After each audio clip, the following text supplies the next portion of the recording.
សូមស្វាគមន៍ទៅអ្នកទាំងអស់គ្នាមកកាន់មេរៀនភាសាចិនបន្តទៀតអញ្ចឹងថ្ងៃនេះយើងសិក្សាអំពីពាក្យហើយនិងសន្ទនា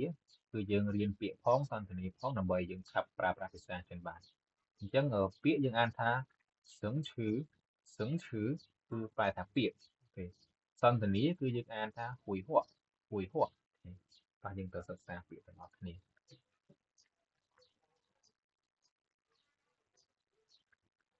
អញ្ចឹងយើងរៀនតាក់ទងនឹងថ្នាក់រៀនរបស់យើងអូខេអញ្ចឹងសាលារៀនភាសាចិនយើងអានថា学校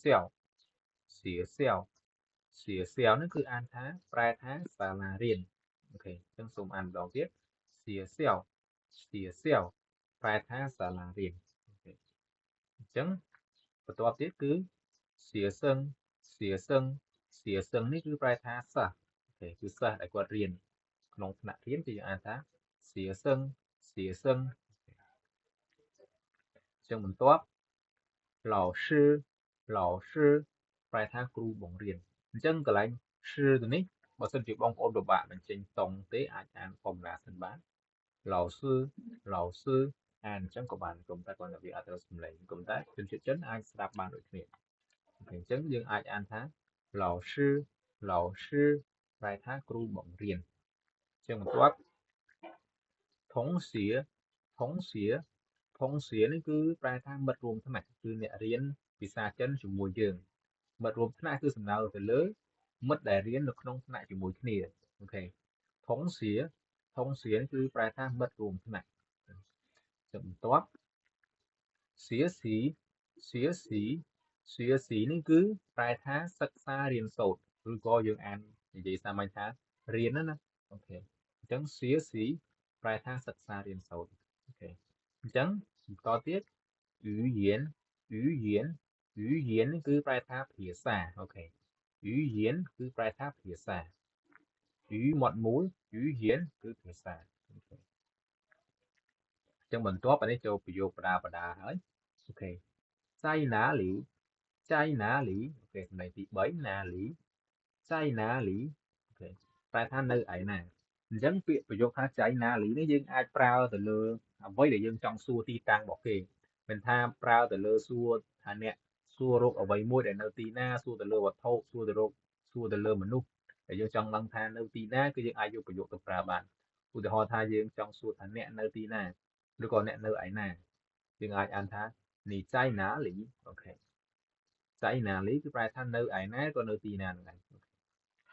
អញ្ចឹងនេះគឺសមអញ្ចឹងនេះគឺអ្នកខ្លះគឺអានថាសមអូខេប៉ុន្តែយើងឮ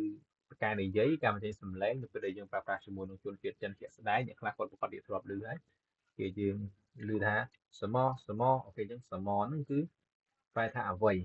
គេប្រើសម្រាប់ទៅលើសំណួរដែលគេចង់សួរយើងប្រែថាអ្វីសមអីគេអញ្ចឹងភាសាសាមញ្ញយើងអានថាអីគេសមអូខេអញ្ចឹងម៉ានេះគឺអត្តសម្លេងមានន័យថាយើងអានធម្មតាម៉ាអូខេឬក៏អត់មានសម្លេងគឺដូចជាសម្លេងទី1អញ្ចឹងវាស្រាលទេម៉ានេះគឺមែនទេឬក៏មែនឬទេអាហ្នឹងគឺជាប្រយោគសំណួរដែលយើងដាក់នៅចុងប្រយោគដើម្បីជាសំណួរដែលយើងសួរទីទៀតយើងមានប្រយោគឲ្យមើលអូខេនេះអានថាម៉ាប្រែថាមែនឬទេគេដាក់ខាងចុងប្រយោគដើម្បីជាសំណួរដែលគេចង់សួរអញ្ចឹងយើងមានប្រយោគឧទាហរណ៍ឲ្យមើលនៅពាក្យផ្ទាល់អញ្ចឹងបន្ទាប់នេះគឺយើងមានស្របនិងបដិសេធឧទាហរណ៍ថាអានេះប្រែថា是的នេះគឺមែនហើយយើងស្របទៅអ្វីមួយដែលគេសួរយើងអូខេ是的នេះប្រែថាមែនហើយឬក៏នឹងហើយអូខេពិតមែនហើយអូខេយើងអានប្រើសម្រាប់ប្រយោគស្របដែលយើងឆ្លើយស្របទៅកាន់គេអញ្ចឹងយើងអានថា是的ហ្នឹងហើយមែនហើយអូខេយើងគេសួរយើងចង់ឆ្លើយថាបាទមែនហើយឬក៏ចានឹងហើយយើងអាចនិយាយថា是的អូខេអញ្ចឹងប្រយោគបដិសេធសម្រាប់ការបដិសេធអានេះយើងអានថា不是ទេមិនមែនទេឬក៏មិនមែនទេមិនមែនអញ្ចឹងទេ不是ប្រើសម្រាប់ប្រយោគបដិសេធយើងចង់បដិសេធទៅលើអ្វីមួយក៏ដោយគឺយើងអាចនិយាយថា不是មិនមែនទេមិនមែនអញ្ចឹងទេអូខេ不是 ok chẳng được tích miền biểu dục mùi nó bị prao dục bị nó thời chỉ biểu dục ok anh ấy cứ prao dục bị là dân riêng ở bánh thằng môn là bánh mấy nó vô chia một prao bằng cái chi biểu dục ok chẳng nếu cứ ní nó cứ ba riêng vì ở mấy riêng bạn môn hái ní nó cứ nét xía nó cứ ban của bị thá xía xì chẳng là ninh thời gian nam tha bị xa chấn dương pra bị bên của bán pra bị cạn xe của bạn này ok chẳng như anh gì thá 你学什么语言你学什么语言 xuyến cứ bạn một biệt thay xuyến gì nhưng trong một cái pin của bạn đã biện che của bạn này giống như prap ở trong đạn trên là bởi ơi dương che thằng pra thằng pi được biết nhưng vì vậy tha ní xuyến xuyến什么语言chẳng của bạn nhưng vì vậy tha ní xuyến什么语言che của bạn này ok dương cắt dây cắt xì cháu đã là xì tới bạn này xuyến xuyến cứ riêng được có sắc ra riêng sâu ngày ok ní xuyến 什么语言 ta nè riêngភាសាអ្វីដែរrồi ឬក៏អ្នករៀនភាសាអ្វីអូខេ語言នេះគឺរបាញ់មិញគឺភាសាសមនេះគឺអ្វីសៀនេះគឺសិក្សារៀនសូត្រនេះគឺអ្នកអូខេនេះសៀសម语言មានន័យថាបកថាតើអ្នករៀនភាសាអ្វីដែរយើងឆ្លើយតាមគេថា我学中文我学中文我学中文ខ្ញុំរៀនភាសាចិនអូរៀនអត់មានណូជាស្លាយស្រុកខ្មែរខ្ញុំរៀនភាសាចិន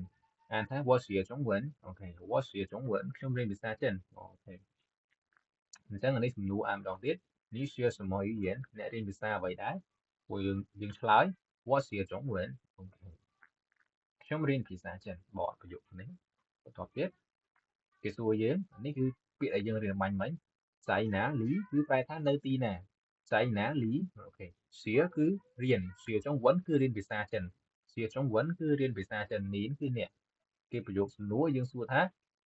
គេសួរថានីចៃណាលីសៀចុងវិនអ្នកតើអ្នករៀនភាសាចិននៅឯណាតើអ្នករៀនភាសាចិននៅឯណាជាប្រយោគភាសាចិនយើងសួរថានីចៃណាលីសៀចុងវិននេះគេចង់សួរទីតាំងដែលយើងរៀនភាសាចិនតើយើងរៀននៅឯណាគេសួរថាយកជាប្រយោគភាសាចិននិយាយថានីចៃណាលីសៀចុងវិនអូខេនីចៃណាលីសៀចុងវិនអូខេតើអ្នករៀនភាសាចិននៅឯណាឬក៏នៅទីណាអូខេគេសួរទីតាំងដែលយើងរៀនភាសាចិនអញ្ចឹងខ្ញុំអត់ដាក់ជាចម្លើយទេដោយសារវាច្រើនពេកកុំឲ្យបងប្អូនពិបាកចាំយើងនឹងដាក់នៅមេរៀនបន្ទាប់ដើម្បីវាប្រតិកាលាមេរៀនគ្នា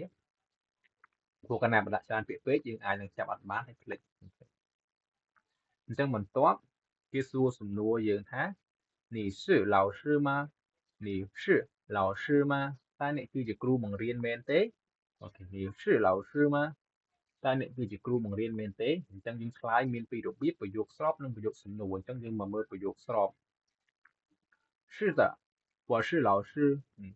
បាទឬក៏ចាស់មែនហើយខ្ញុំជាគ្រូបង្រៀនអូខេ是的នេះគឺប្រែថាបាទចាស់មែនហើយជាប្រយោគស្របមានថាយើងស្របទៅកាន់គេ是的我是老师ខ្ញុំគឺជាគ្រូបង្រៀនអូខេចុះបើសិនជាប្រយោគបដិសេធវិញយើងឆ្លើយបដិសេធទៅកាន់គេយើងឆ្លើយរបៀបម៉េច不是不是មានន័យថាទេមិនមែនទេ我不是老师ទេមិនមែនទេឬក៏ទេខ្ញុំមិនមែនជាគ្រូបង្រៀនទេអូខេនេះជាប្រយោគបដិសេធទៅកាន់គេបដិសេធមានន័យថាយើងឆ្លើយបដិសេធទៅកាន់គេជារបៀបនេះមានន័យថាការបដិសេធគឺមានថាយល់បងប្អូនយល់ថាបដិសេធគឺមានថាគឺជាប្រយោគដែលមិនស្របជាមួយគេអញ្ចឹងយើងអានថា不是不是不是ទេមិនមែនទេ我不是老师ខ្ញុំមិនមែនជាគ្រូបង្រៀនទេអូខេអញ្ចឹងមានបន្ទាប់ទៀតអូខេអស់ហើយអញ្ចឹងមេរៀនភាសាចិនថ្ងៃហ្នឹងគឺយើងរៀនវែងបន្តិចជាប្រយោគភាសាយើងរៀនជាប្រយោគអញ្ចឹងរៀងវែងអញ្ចឹងបងប្អូនមកគិតថាមេរៀននេះរៀងយូររៀងលឿនអាចទៅបកមើលម្ដងទៀតបានតែភាសាចិនជាប្រយោគថ្ងៃនេះយើងដាក់ដូចជាច្រើនដែរក៏ប៉ុន្តែយើងរៀនអ្នកខ្លះប្រព័ន្ធឆាប់ចាប់បានគាត់ប្រកាសជាគិតថារៀនយូរក៏ប៉ុន្តែអ្នកដែលគាត់ទៅរៀនថ្មីថ្មោងគាត់គិតថាលឿនតែបើគិតថាលឿនអាចបកទៅមើលម្ដងទៀតចឹងភាសាចិនយើងមួយថ្ងៃចេះតែ2 3ពាក្យឬក៏5 6ពាក្យក៏បានដែរមិនបាច់ចាំតែមួយថ្ងៃ10ពាក្យមិនចេះទេបើមិនបាច់តតែ10ពាក្យបានអាចឆាប់ប្រើចិនបានគឺអត់ទេសំខាន់យើងចាំបានប្រហែលពាក្យពេលអញ្ចឹងមេរៀនថ្ងៃនេះគឺមានតែប៉ុណ្្នឹងទេយើងជួបគ្នានៅមេរៀនបន្តទៀតសូមអរគុណ